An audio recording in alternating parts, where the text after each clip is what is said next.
Section 3, Delinquency Proceeding. This module will include many of the same things that were included in the CHINS module. However, please take the time to really listen and go through this information, as there are some significant differences for delinquency cases. As a GAL, it is important that you know the difference and how to handle each type of proceeding.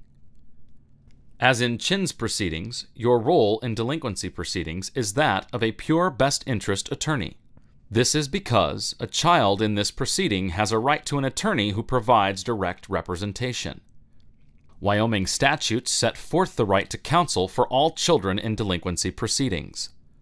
Rule 5A of the Wyoming Rules of Procedure for Juvenile Courts also states that the respondent is entitled to be represented in all proceedings in juvenile court by counsel. Counsel can be retained by the child, his parent, or by counsel appointed pursuant to this rule. The child may have two attorneys, one direct representation attorney and one best interest GAL. This is covered in Wyoming Statute 14-6-416. It states, "The court shall appoint a guardian ad litem for a child who is a party to the proceedings under this act if the child has no parent, guardian, or custodian appearing in his behalf, or if the interests of the parents, guardian, or custodian are adverse to the best interest of the child." Part of your role as best interest attorney in delinquency proceedings is to ensure that the child understands his right to a direct representation attorney and that an attorney is appointed or hired if the child wishes. A child's representation and protection of rights is essential. In a delinquency proceeding, if the child qualifies financially, a public defender can be appointed to represent the child pursuant to the Wyoming statute. If the child declines counsel, you should be aware that the child may require direct representation later in the process, and at that time you may need to take steps to ensure that counsel is provided.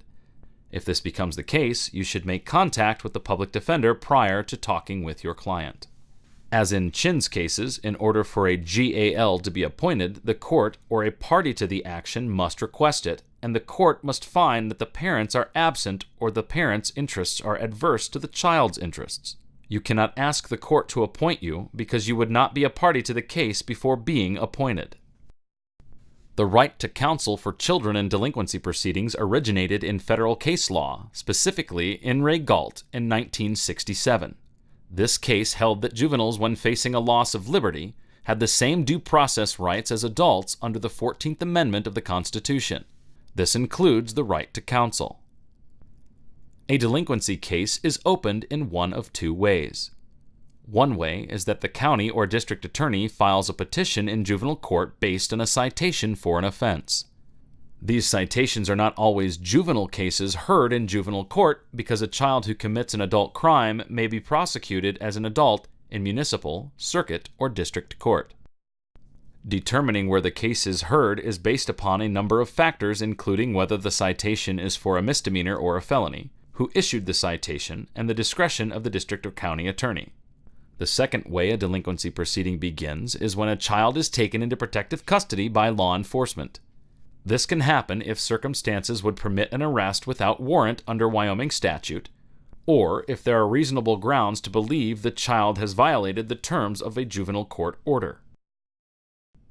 A child may also be taken into protective custody if his conduct presents a serious danger to himself or other people or property. Once a child is taken into protective custody or detention, the parent must be notified as soon as possible. DFS will interview the child within 24 hours, excluding weekends and legal holidays, after he is taken into custody. After the interview, DFS submits a report to the court which includes an assessment of the immediate needs of the child and a recommendation for the most appropriate placement for the child. If a delinquent child is detained, he must be held in a separate detention center from adults. He must be released and cannot be held in detention unless it is authorized by court order or unless his detention is required to protect the person or property of others, or to prevent the child from running away or being removed from the jurisdiction of the court. Children who need supervision because they have no parent, guardian, or other responsible adult may also be detained. A detention or shelter care hearing must be held within 48 hours, excluding weekends and holidays, of the child being taken into protective custody. The purpose of this hearing is to determine if further detention or shelter care is required. The court can order continued detention if it finds that returning the child to her home is contrary to her welfare. If the court orders the child's release, the court can place restrictions on her travel, associates, activities, or living arrangements before adjudication. All relevant and material evidence helpful to the court in determining whether continued detainment is necessary is admissible, even if it would not be competent in an adjudicatory hearing. At the child's initial hearing, the court must advise him of his rights under the law, the specific allegations in the petition, and that he may be liable for costs of service and treatment. The purpose of the initial hearing is to give the child respondent the opportunity to admit or deny the allegations in the petition. If the respondent admits to the allegations, the court adjudicates the child delinquent and proceeds. If the respondent denies the allegations, the court sets an adjudication hearing within 60 days or, at the latest, within 90 days of the date the petition was filed. The shelter and initial hearings can also be held together. You can also have a consent decree or stipulation. The adjudicatory hearing is the trial on the allegations contained in the petition. The adjudicatory hearing can be to the bench or to a jury. The state has the burden to prove the allegations beyond a reasonable doubt. Only competent, relevant, and material evidence is admissible at the adjudicatory hearing. If a party wants a jury trial, he or she must request it within 10 days of the initial hearing. This hearing must be set within 60 days, or for good cause it can be set within 90 days. If all parties agree, the court can enter a consent decree which gives the court jurisdiction over the parties and the child. The adjudication of the case is held in abeyance while the child works his case plan. If the child does what is required, the case will be dismissed without an adjudication. If the child fails to work the case plan, the proceedings can be reinstated. The consent decree remains in effect for no longer than 1 year. The district attorney, the child's legal representative, and the child must all agree in order for a consent decree to be entered. It must be in writing and it must include the case plan. A disposition hearing can be held immediately after adjudication or admission, or within 60 days of the adjudicatory hearing. The court must consider the predisposition report prepared by DFS, multidisciplinary team report, case plan, and any other reports or evaluations provided.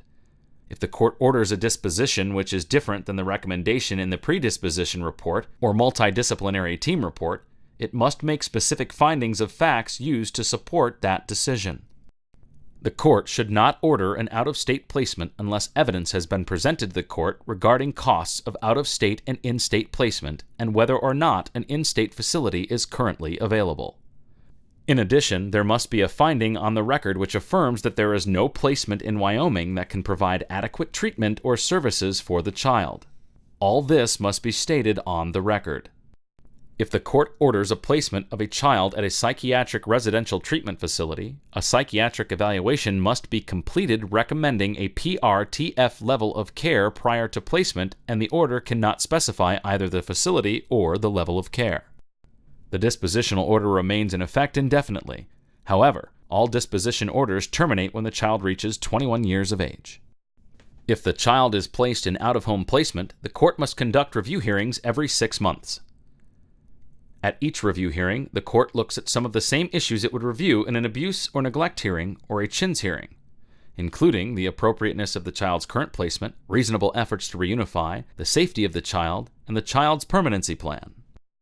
Permanency for your delinquent client is just as important as a client in an abuse or neglect proceeding. So, ensure you are planning for this just as you would in other juvenile court proceedings.